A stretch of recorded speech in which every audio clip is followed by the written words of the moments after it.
a fiery police encounter unfolded inside a terminal at Miami International Airport on June the 30th of 2020. A body cam video of the incident was posted on social media by South Florida filmmaker Billy Corbin. The footage showed Miami-Dade police officer Anthony Rodriguez, along with colleagues, speaking to a young woman at the gate. Police had been called to the scene after the woman, 21-year-old Paris Anderson, started loudly complaining about being kept off a flight to Chicago because she was belligerent and intoxicated. Anderson argued with airline employees until law enforcement's arrival, whereupon the situation escalated. She refused to leave and allegedly made a comment about striking the ticket agent behind the counter. At one point in the body cam video, Anderson taunted Rodriguez, saying, "You acting like you white when you really black. What you want to do?"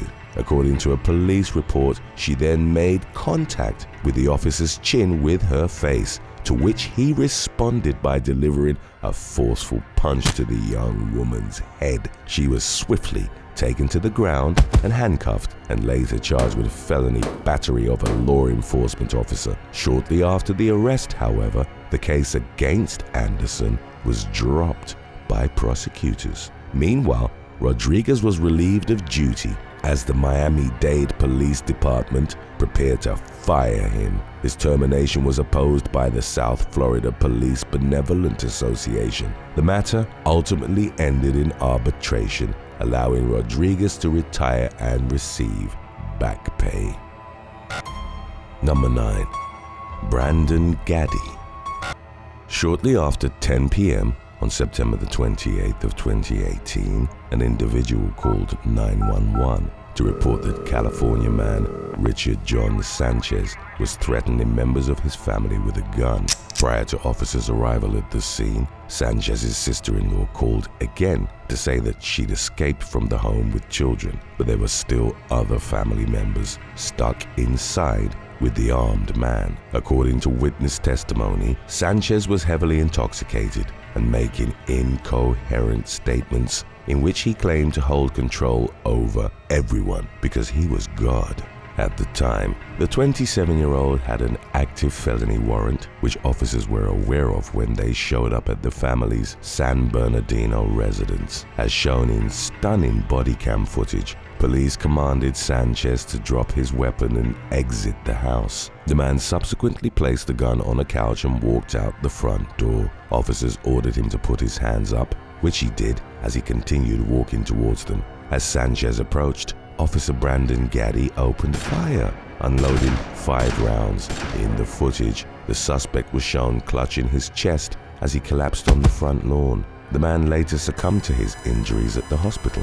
Following the incident, Gaddy was forced to resign from the force. The San Bernardino District Attorney's Office revealed that they'd be investigating the matter to determine whether the former officer should face criminal charges, though none were announced in the shooting's immediate aftermath.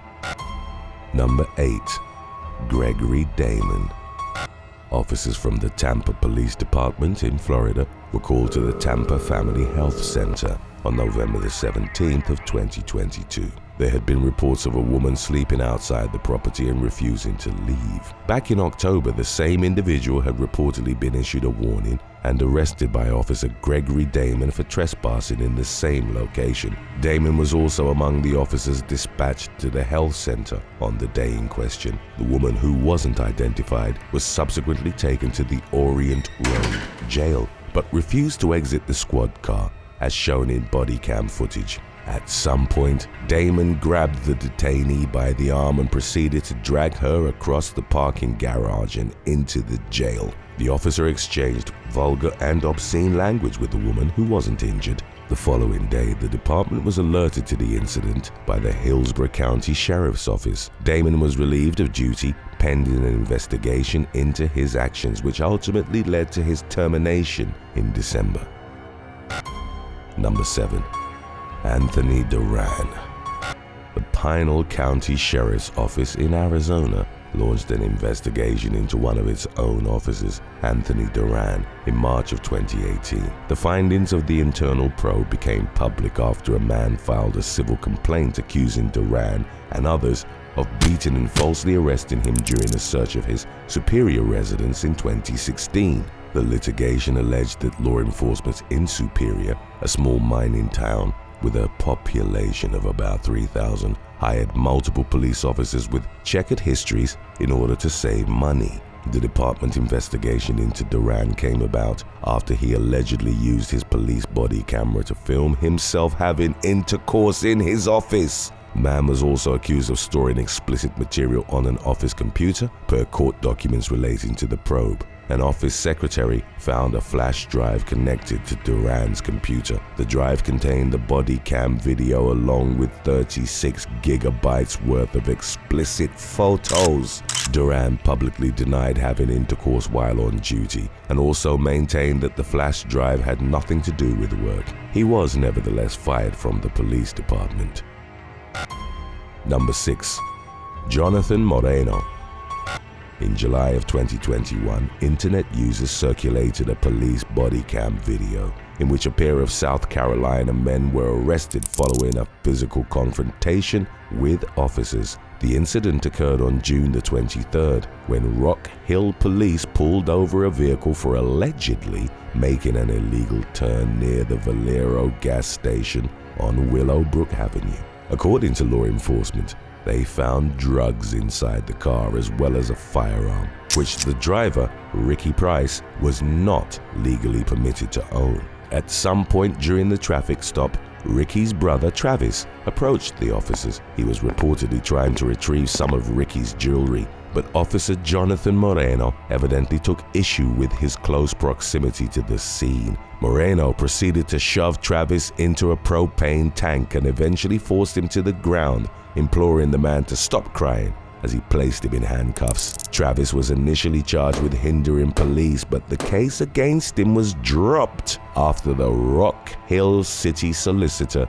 stated that he was charged in error. Moreno reportedly included inaccurate information in the incident's official police report. In order to justify his use of force, he falsely indicated that Travis had initiated and escalated the physical altercation. Following the emergence of the Bodycam video, the officer faced heavy backlash. An investigation was launched, ultimately leading to his termination. The disgraced officer, who was charged with misdemeanor assault and battery for taking Travis to the ground, appeared at a press conference prior to being booked at the detention center. He apologized to Travis directly as well as the community at large, stating, "I'm here to be held accountable for my actions." In January of 2022, he was found not guilty of his criminal charges and even went on to run for York County Council. A couple of months later, Travis was awarded $500,000 in a lawsuit against the city of Rock Hill that was settled in November of 2023. Number 5. David Lance Jukes.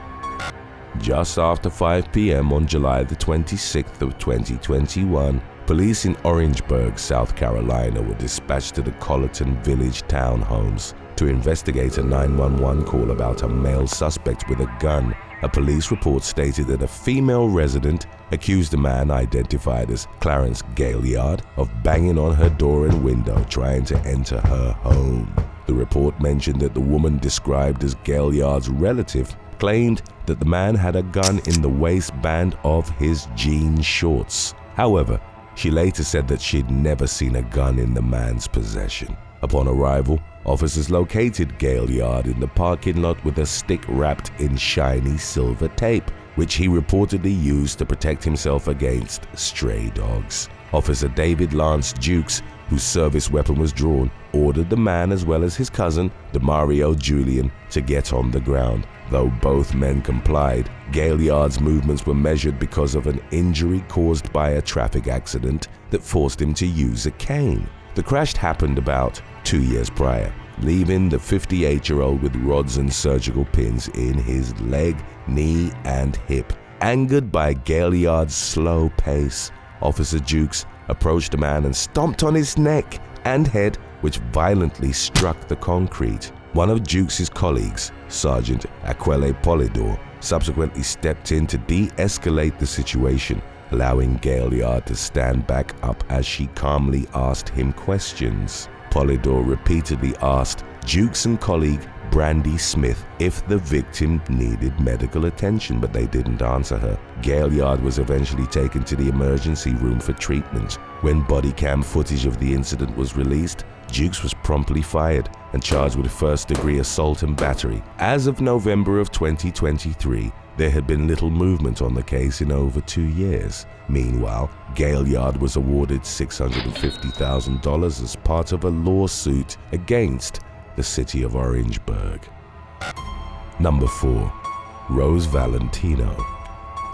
In the late summer of 2022, the Cincinnati Police Department announced that the city manager approved a recommendation from the interim police chief that Officer Rose Valentino be fired. The latter, who'd been on the force for 14 years, was stuck in traffic near Western Hills University High School and District 3 Police Headquarters. On April the 5th of that year, her body-worn camera caught her using a racial slur while voicing her frustration with another vehicle that was blocking an exit. Valentino, who made regular appearances on the TLC series Police Women of Cincinnati, was removed from patrol duty in August following an internal investigation. The woman claimed that she'd been desensitized to racially offensive language by music and hearing people talk on the street. Following Valentino's eventual termination, Cincinnati's police chief stated that the former officer's ready use of the racial slur tarnished her ability to work with any community member. Valentino fought the decision, filing a grievance seeking reinstatement, which ultimately proved unsuccessful. Number 3. Jeffrey Robillard.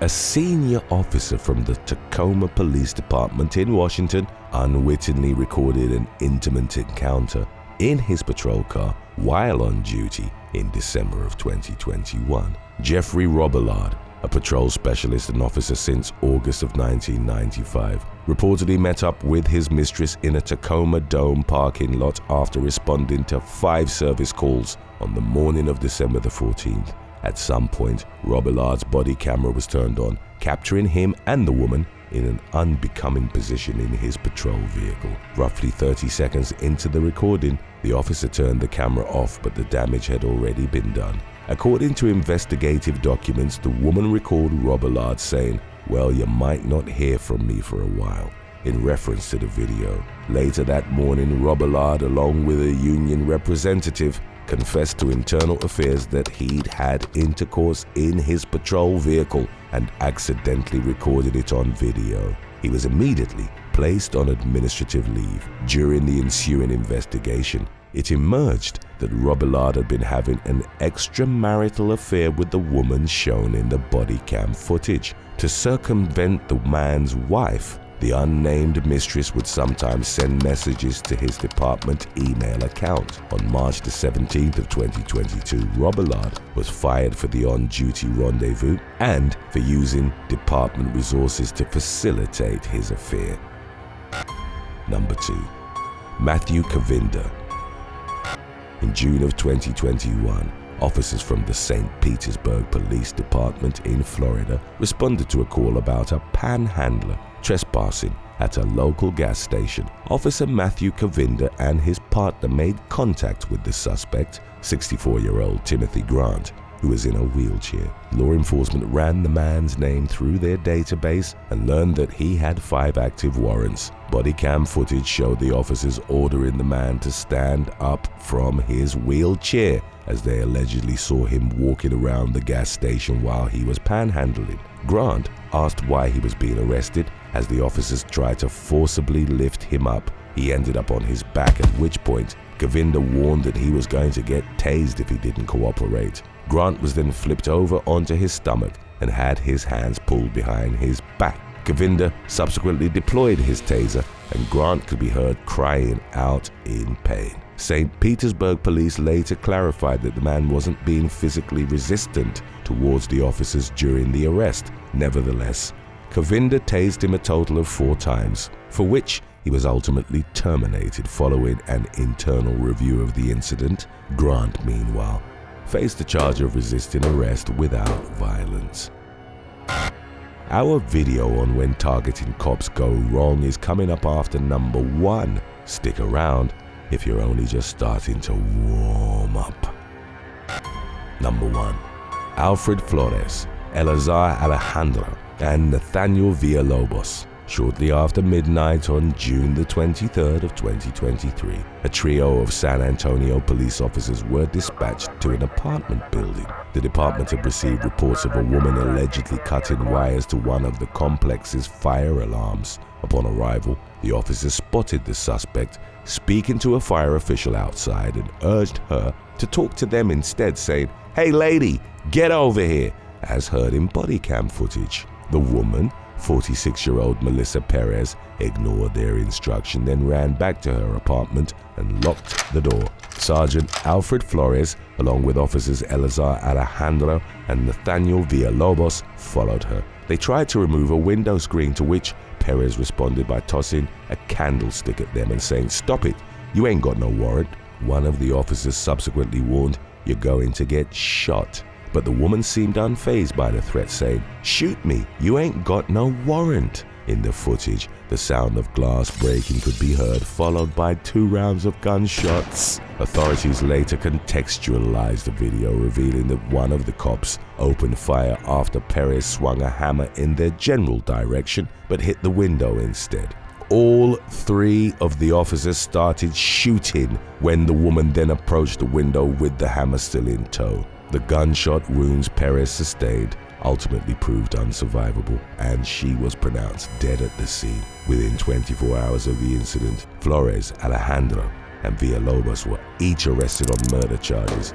They were suspended from the force without pay as the investigation into their encounter with Perez unfolded. County jail records indicated that the 3 cops were released from custody on $100,000 bonds each. Officials determined that Perez didn't pose an imminent threat of serious bodily injury or death prior to the shooting because the officers had a wall, a window blocked by a television, and a locked door between them. It also emerged that Perez was in the midst of a mental health crisis at the time of her run-in with police. Her family filed a wrongful death lawsuit against the city of San Antonio and the 3 officers involved. As of the latest updates, the case was still ongoing.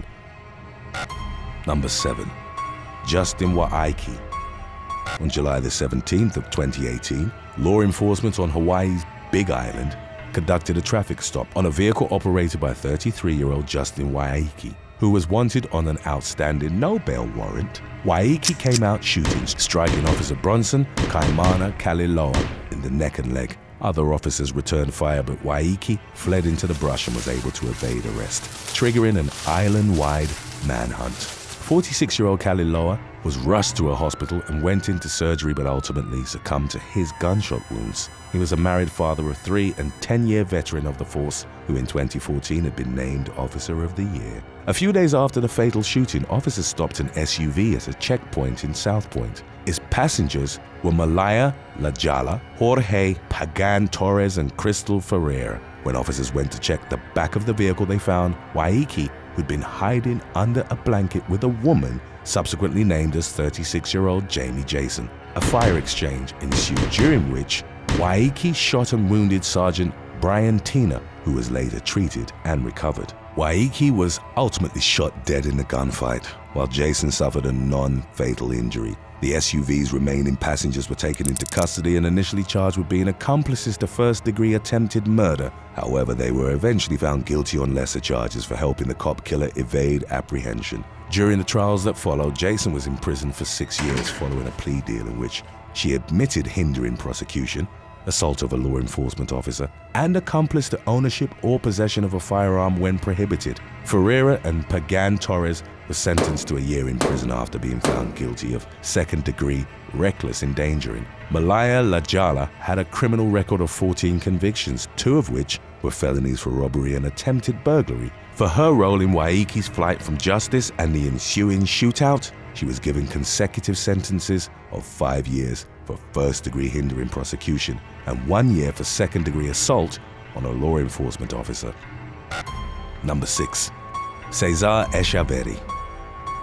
Cesar Asabi, a 29-year-old detective with Florida's Miami-Dade Police Department, was part of the agency's Robbery Intervention Detail, or RID. The squad was active in areas prone to crime and, as such, often dealt with dangerous suspects. Asabi and other detectives in his team were at Northwest 62nd Street and 17th Avenue in August of 2022 when they saw a white sedan reported to have been involved in a recent armed robbery. The driver, 32-year-old Jeremy Willie Horton, tried to drive off, striking civilian and police cars. As the vehicle pursuit eventually turned into a foot chase, a gun battle erupted. Horton fired a round that struck Asabi in the head before he was shot dead by the officer's colleagues. A Georgia native, Horton had been staying at the Extended Stay America Hotel in Miami Springs and had previously carried out a gas station robbery with an accomplice. The gunshot he'd sustained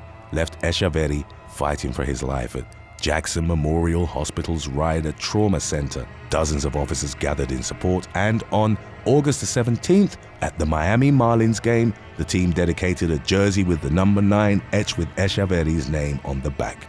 Early the following day, Asabi succumbed to his injuries. Horton's accomplice, who wasn't named, was tracked down to the Extended Stay America Hotel. It was there that deputies from the Broward County Sheriff's Office executed a search warrant with the assistance of Miami-Dade police detectives. A confrontation ensued during which the suspect was reportedly armed with an AK-47 style rifle. No officers were injured, but he was shot dead.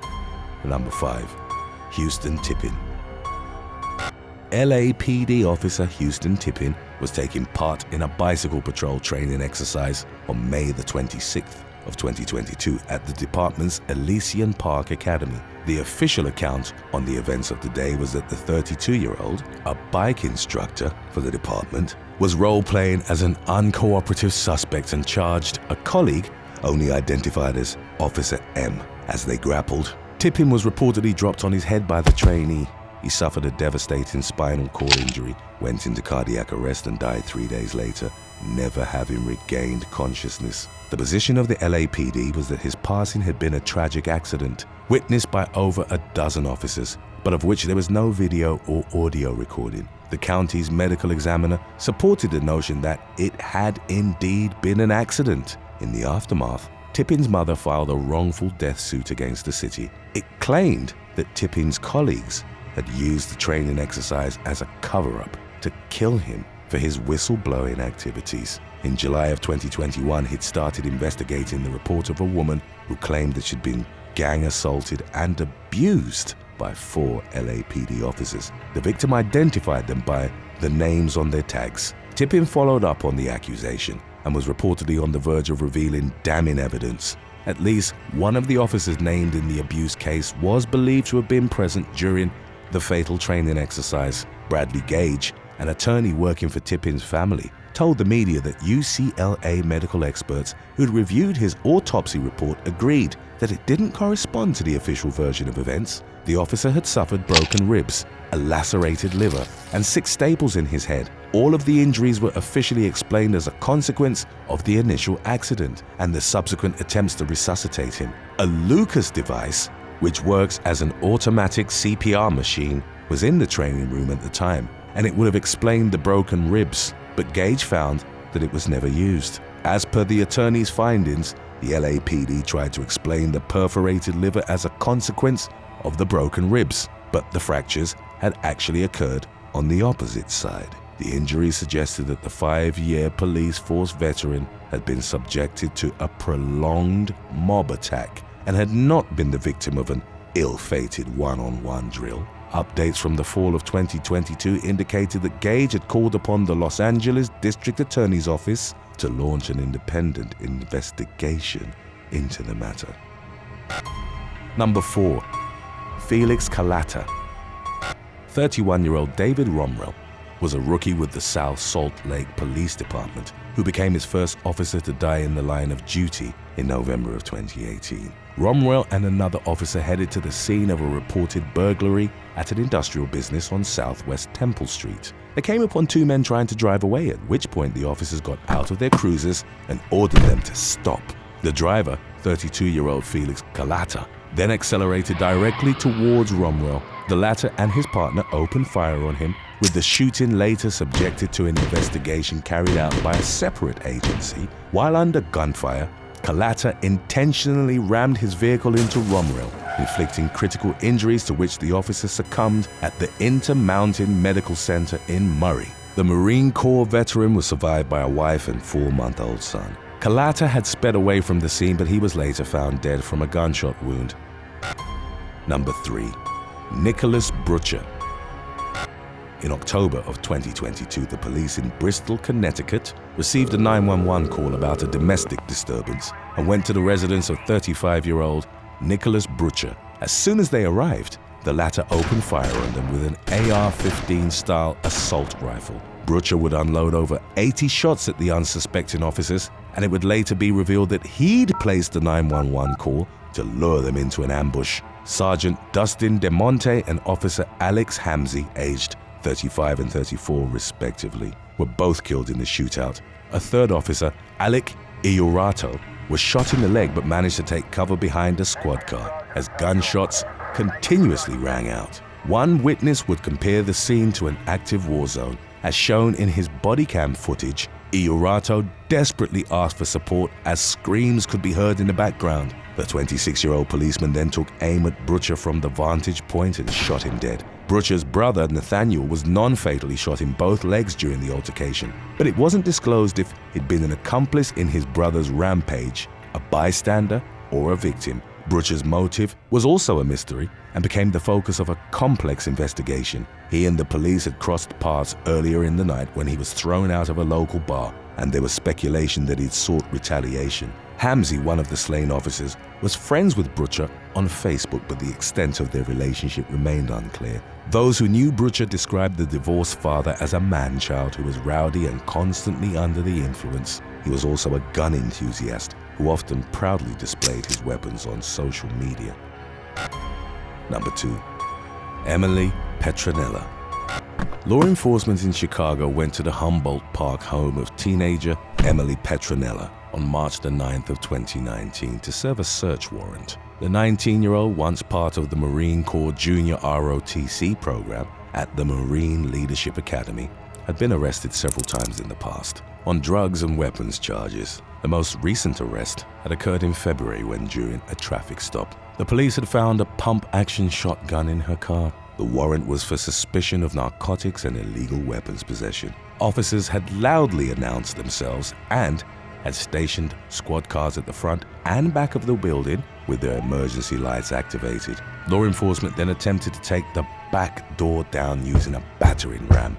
After several strikes, Petronella fired one shot through the door. The 34-year-old officer at the front of the breach team, who was not named, was hit in the shoulder. The bullet shattered his vertebrae before it became lodged in his shoulder muscle. But the officer, who'd served in the Marine Corps for 8 years, was later reported to be recovering. Petronella was taken into custody without further incident. From her home, officers recovered a gun, large bundles of cash, and several pounds of marijuana. The charges from the incident included 5 counts of attempted first-degree murder, armed violence, and aggravated assault of a peace officer with a weapon. The police would argue that she'd knowingly and intentionally shot through the door, while Petronella maintained that she'd thought her home was being broken into by a robber. Her case was ongoing, and according to updates from 2021, she'd been released with electronic monitoring.